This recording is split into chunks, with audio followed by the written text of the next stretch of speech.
कल के लिए हम लोग प्लानिंग कर लेते हैं। कल यानी 6 जनवरी में हम लोग कैसे ट्रेड करने वाले हैं, ये हम लोग प्लान कर लेते हैं। तो सबसे पहले हम लोग बैंक निफ्टी का चार्ट समझ लेते हैं। बैंक निफ्टी ने क्या किया, 200 पॉइंट का गैप अप दिया, फिर लेकिन गैप अप देने के बाद भी रिजेक्शन आ गया। रिजेक्शन आने के बाद वो क्लोजिंग प्राइस के नीचे आया। नीचे आने के बाद छोटा सा रिजेक्शन दिया अपने ऑलमोस्ट जहाँ ओपनिंग हुआ था, ओपनिंग से रिजेक्शन थोड़ा कंसोलिडेशन करने के बाद फिर से रिजेक्शन दे के नीचे आ गया। ठीक है, कंसोलिडेट करके फिर से नीचे आया, मतलब नीचे डाउनवर्ड का ही इसने स्लोप बनाया और 60,000 का ये ब्रेकडाउन दे दिया। ठीक है, बैंक निफ्टी ने 60,000 का ब्रेकडाउन दे दिया। जो मैंने इनफैक्ट आज का जो मैं वीडियो बना रहा था, जो मैं ट्रेड का, तो उसमें मैंने बोला था कि there is a possibility that कि बैंक निफ्टी 60,000 का ब्रेकडाउन दे सकता है। थोड़ी देर ऊपर रखने के बाद बायर्स को बिठा के 60,000 का उसने ब्रेकडाउन भी दे दिया। ओके, यहाँ पे अब देखो ब्रेकडाउन देने के बाद फिर से ऊपर चला गया। ऊपर जाके फिर से 60,000 का ब्रेकआउट दिया और थोड़ा सा रिप्लेसमेंट करके क्लोजिंग कर दिया। 60,000 के आसपास ही यहाँ पर उसने क्लोज कर दिया। अब हम लोग बैंक निफ्टी के पहले चार्ट को समझ लेते हैं, फिर उसके बाद बैंक निफ्टी के साथ साथ बाकी दोनों निफ्टी और सेंसेक्स के भी चार्ट को समझ लेंगे तो क्लैरिटी आ जाएगी कि हम लोगों को क्या करना चाहिए आइडियली। देखो, जब गैप अप दिया होगा तो बायर्स आए होंगे, बायर्स को निकालने की कोशिश किया। अगर हम लोग पहले ना साइड बाय साइड निफ्टी का भी चार्ट रख लेते हैं, इससे हम लोगों को ज़्यादा क्लैरिटी आएगी क्या चल रहा है। ठीक है,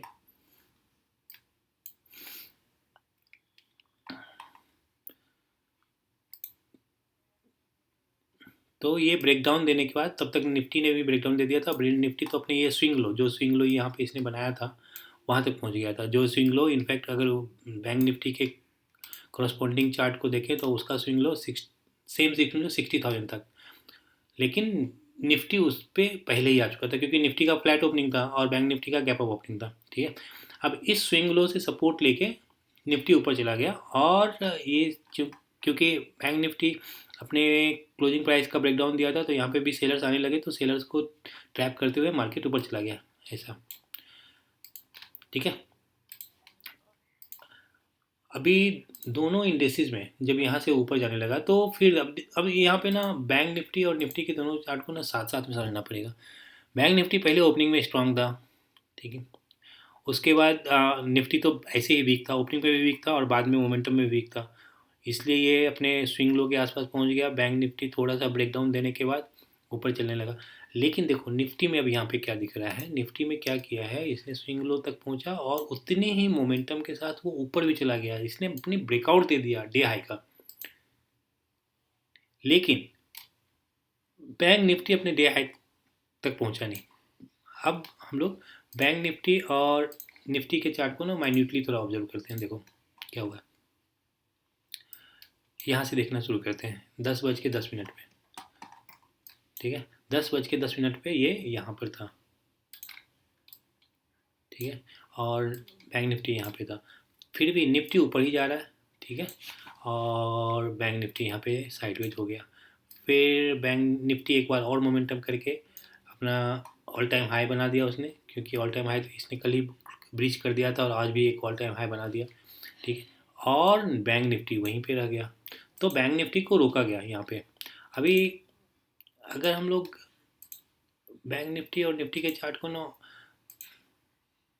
इस पर्सपेक्टिव से देखें कौन स्ट्रांग और कौन वीक है, तो ये दिखेगा कि बैंक निफ्टी जो है वो साइडवेज रहना चाहता है और निफ्टी है ना वो ज़्यादा मोमेंटम करना चाह रहा है। क्यों? क्योंकि बैंक निफ्टी को देखोगे आप तो ओपनिंग में स्ट्रांग था लेकिन वो वीक हो गया। निफ्टी ओपनिंग में वीक था, नीचे आ गया। लेकिन जब निफ्टी ने ब्रेक डाउन दिया अपने स्विंग लो का, उतनी तेज़ी से ऊपर चला गया। तो अगर बैंक निफ्टी स्ट्रांग था तो बैंक निफ्टी को और ऊपर जाना चाहिए था, लेकिन वो नहीं गया। इसका मतलब बैंक निफ्टी के ऊपर में भी कोई अच्छा प्लेयर यहाँ पे शॉर्ट करके बैठ गया है। क्योंकि अगर बैंक निफ्टी स्ट्रांग होता, जब स्ट्रांग ओपनिंग के दिया था उसने, तो जब निफ्टी स्ट्रांग होने लगा तो इसको भी साथ साथ ऊपर जाना चाहिए था। इसको तो ज़्यादा ऊपर जाना चाहिए था क्योंकि ये ओपनिंग में भी स्ट्रांग था और ये नीचे भी जाने में बहुत ज़्यादा इसने डाउनवर्ड मोमेंटम भी नहीं दिया था, तो इसको और ऊपर जाना चाहिए था, लेकिन ऐसा कुछ हुआ नहीं। तो इसका मतलब ऊपर से सेलिंग है बैंक निफ्टी में, ये तो क्लैरिटी है यहाँ पे, ठीक है। अब आते हैं नीचे में। जब ये नीचे में मोमेंटम देने लगा, नीचे बैंक निफ्टी और बैंक निफ्टी दोनों, तो अभी निफ्टी तो ऑलरेडी यहाँ पे ब्रेकआउट देने के बाद नीचे आ रहा था, और नीचे आने के बाद उसने बैंक निफ्टी ने अपने 60,000 का जो ब्रेकडाउन दिया, ठीक है, यहाँ पर,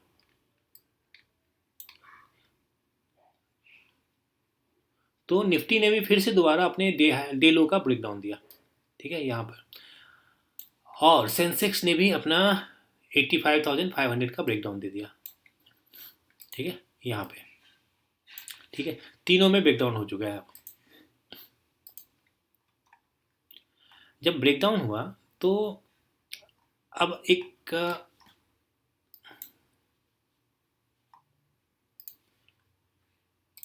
अब ना एक बार बैंक निफ्टी के चार्ट को ना इंडिविजुअली देखते हैं क्या हुआ है, ठीक है। अभी यहाँ पे क्लैरिटी आ जाएगी कि क्या हुआ था। यहाँ पे पहले बायर्स को बिठाया। क्यों बायर्स को बिठाया? क्योंकि मार्केट अपवर्ड ट्रेंड में था, ठीक है।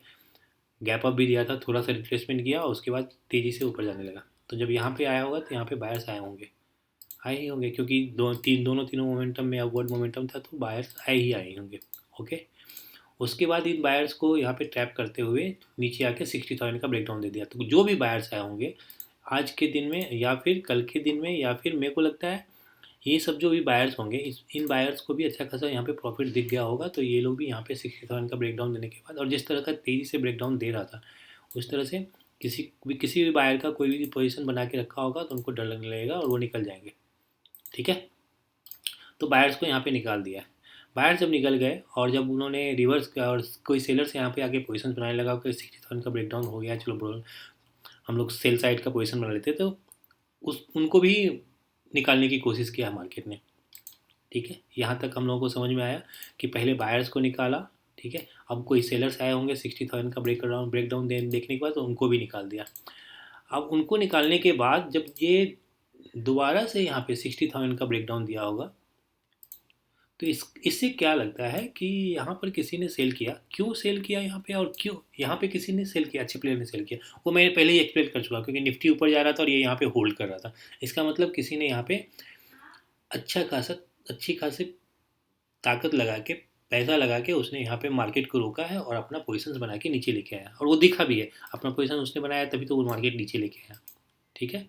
यहाँ तक ये क्लैरिटी आ गई कि किसी अच्छे प्लेयर ने यहाँ पे अपना पोजीशंस बनाया हुआ है सेल साइड का। अभी उसने ब्रेकडाउन दिला दिया 60,000 का। 60,000 का ब्रेकडाउन देने के बाद वो सेलर्स को ट्रैप करते हुए फिर से ऊपर आ गया। और जब सारे सेलर्स, क्योंकि यहाँ तक तो किसी ने सेल किया ही नहीं होगा ना, यहाँ तक तो उनको लग रहा होगा कि अभी यहाँ से घूम जाएगा, यहाँ से घूम जाएगा, यहाँ से घूम जाएगा, यहाँ तक तो उनको लगता होगा। लेकिन जब वो 60,000 का ब्रेकडाउन दिया होगा बैंक निफ्टी ने, तब यहाँ पे सेलर्स आए होंगे और उन सेलर्स को निकाल दिया।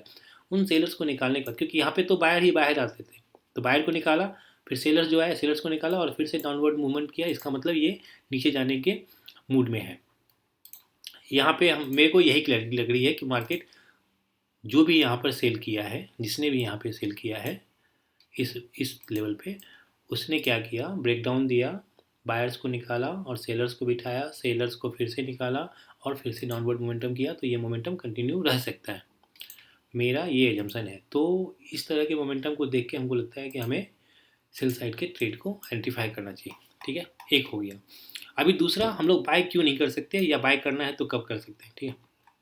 अभी देखो,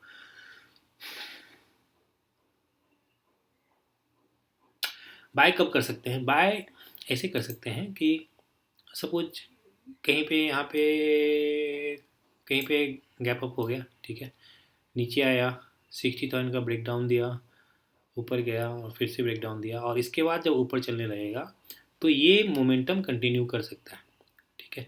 अदरवाइज बिना इस तरह के चार्ट के मेरे को तो नहीं लगता है कि ये ऊपर जाने के लिए चार्ट बनाया हुआ है। ये तो मेरे को लगता है पूरी तरह से नीचे जाने के लिए चार्ट बना हुआ है। तो इसमें हम लोग सेल साइड का ट्रेड ढूंढ सकते हैं, ठीक है।